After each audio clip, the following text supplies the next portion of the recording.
Are Filipinos in the U.S. following closely what's happening in the Philippines? Because I'm sure you're aware of the dramatic developments last year in the country.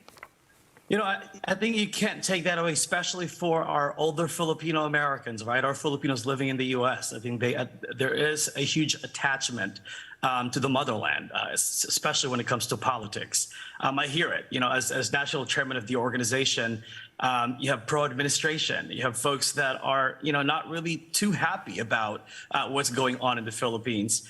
But I think many of them, outside of just politics, they're very much engaged or entrenched in what's happening in terms of, you know, economic growth or support for their family members, especially during disasters, right? Since the Philippines always get hit in some kind of disasters, whether it's a typhoon or earthquake.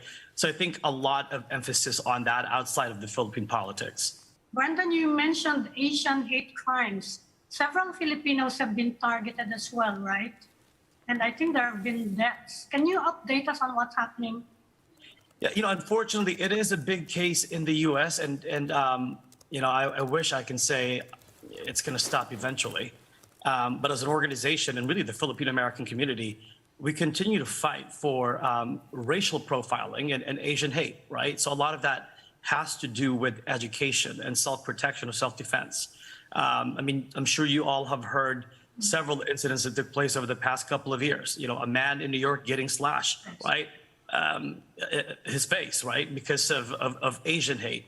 So as the Filipino American community, we're in tune with what's going on.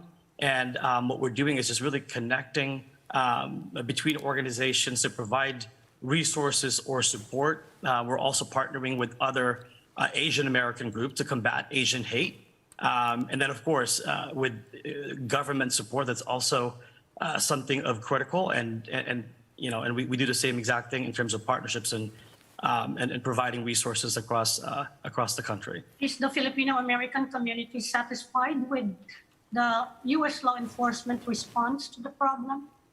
I would say no, right? Because I think it's continuing to happen, and it's not just for the Filipino Americans. I think it's the broader AAPI or the Asian American Pacific Islander group.